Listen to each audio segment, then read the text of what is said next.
আসসালামু আলাইকুম প্রিয় দর্শক, সবাইকে স্বাগত জানাচ্ছি। আর আমি দাঁড়িয়ে আছি সিলেট এমএজি ওসমানী মেডিকেল কলেজের সামনে। সেখানে দাঁড়িয়ে আমি এই মুহূর্তে লাইভে যুক্ত হয়েছি। শুরুতেই অনুরোধ করছি লাইভটি একটু শেয়ার করবেন, কারণ অতি গুরুত্বপূর্ণ আমার এখানকার লাইভ। এই বৃষ্টি উপেক্ষা করে আপনাদেরকে আমি এই মুহূর্তে দেখাতে মূলত আমার এই লাইভে আসা, কারণ আমি অনেক দূরে থেকে ওসমানী মেডিকেল কলেজের সামনে এসেছি। কারণ আপনার নিশ্চয়ই জানা রয়েছে সিলেটের প্রধান স্বাস্থ্যসেবার হাসপাতাল Sylhet MAG Osmani medical college হাসপাতাল, সিলেট বিভাগের মধ্যে সবচেয়ে বড় এই হাসপাতাল। এই হাসপাতালে কিন্তু পানি উঠেছে গতকালকে থেকেই, গত পরশু থেকে যে পরিমাণ বৃষ্টিপাত হচ্ছিল, এবং সেই বৃষ্টিপাতের ফলে এই ওসমানী মেডিকেল কলেজ হাসপাতালের অনেকগুলা কক্ষ পানির নিচে তলিয়ে গিয়েছিল।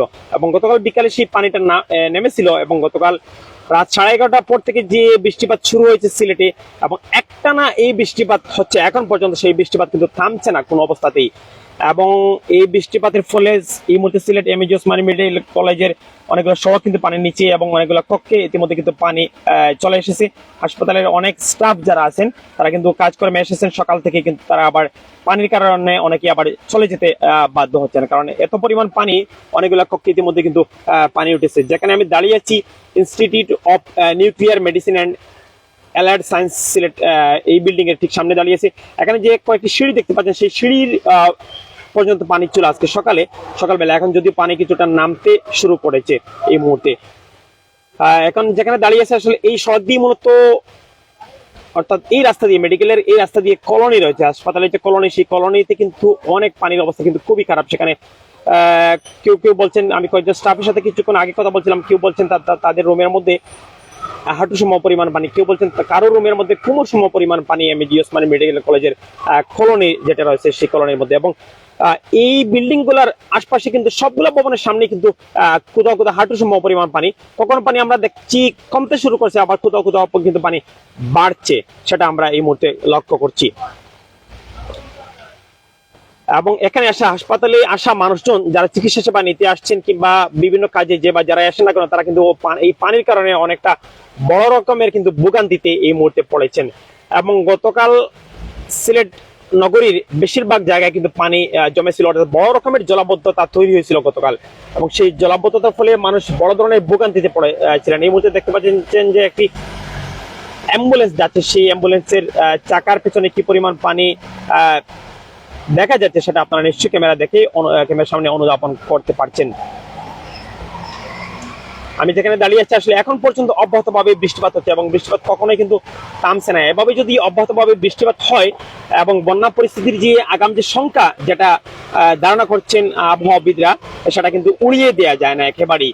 কারণ গেল এক সপ্তাহ থেকে, অর্থাৎ ঈদের আগের দিন থেকে যে বৃষ্টিপাত চলছে গোটা বাংলাদেশে, এবং সেই বৃষ্টিপাতের ফলে সিলেটের নিম্নাঞ্চল ইতিমধ্যে কিন্তু প্লাবিত হয়েছে, এবং বিশেষ করে সুনামগঞ্জ জেলার সবকটি উপজেলার নিম্নাঞ্চল ইতিমধ্যে কিন্তু প্লাবিত হয়ে পড়েছে। সুনামগঞ্জের গতকালকে পর্যন্ত আমরা খবরের মাধ্যমে জানতে পেরেছি যে সুনামগঞ্জ জেলার লাখো মানুষ কিন্তু পানিবন্দী হয়ে পড়েছেন। সুনামগঞ্জ জেলা সদরের সাথে কয়েকটি উপজেলা সদরের সড়ক যোগাযোগও কিন্তু বিচ্ছিন্ন হওয়ার খবর আমরা পেয়েছি। এই মুহূর্তে দেখতে পাচ্ছেন যে হাসপাতালের যে কলোনি যেটা রয়েছে, সেই কলোনি থেকে মানুষ কিন্তু বেরিয়ে আসছেন, কেউ নিরাপদ দূরত্বে যাওয়ার চেষ্টা করছেন। আমরা কিছুক্ষণ আগেই কয়েকজনের সাথে কথা বলছিলাম, তারা বলেছেন। এবং সুনামগঞ্জে গতকাল একই পরিবারে একটি নৌকা ডুবে একই পরিবারের 3 ভাই বোনের মৃত্যু হয়েছে।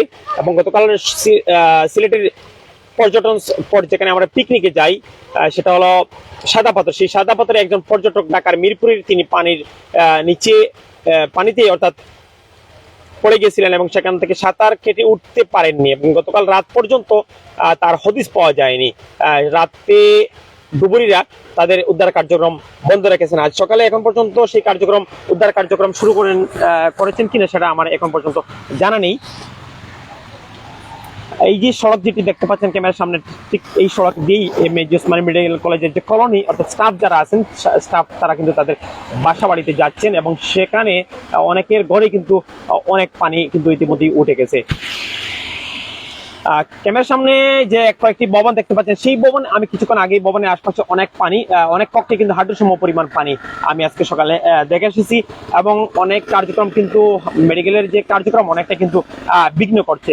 অনেক স্টাফ কিন্তু এসে কক্ষের মধ্যে পানি দেখে তারা কোনো কাজকর্ম করতে না পেরে তারা কিন্তু চলেই গেছেন। সোনালী ব্যাংক যেটি ভবন দেখতে পাচ্ছেন, এই সোনালী ব্যাংকের ভবনের সিঁড়ি পর্যন্ত পানি জমেছে, এবং গতকালেও কিন্তু এই মেডিকেলের পানি কিন্তু জমেছিল। গতকাল পর্যন্ত, গতকাল বিকালে সেই পানিটা কিন্তু অনেকটা নেমেছিল।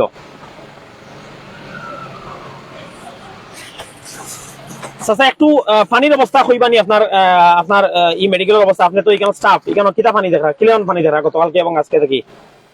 গতকাল বেশি আসবেনি, গতকাল বেশি আসলো, আজকে কিছু কমছে নি? আজকে কমছে। আপনার গরম কেমন পানি? গরম পানি আটবানি, আটু সম্ভব পানি। আজকে গরম পানি বেশি না কম? আজকে কম। আজকে কম। ইলান বৃষ্টি থাকলে কি তো হইতে পারে আপনার এই এলাকার? আরো বাড়ে, আরো বাড়ে।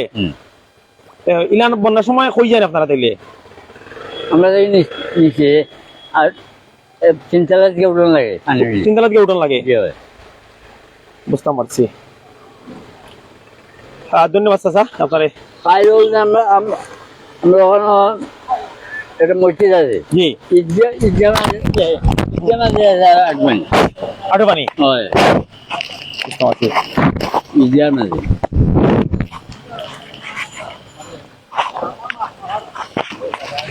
প্রিয় দর্শক, এমএজি ওসমান মেডিকেল কলেজের সামনে থেকে আমি এই মুহূর্তে লাইভে যুক্ত হয়েছিলাম, সেখানে পানির অবস্থা আপনাদেরকে দেখাচ্ছিলাম। সে পর্যন্ত সবাই ভালো থাকুন, সুস্থ থাকুন, আল্লাহ হাফেজ। পানি দিব, বুঝছি। আর পারবো পানি।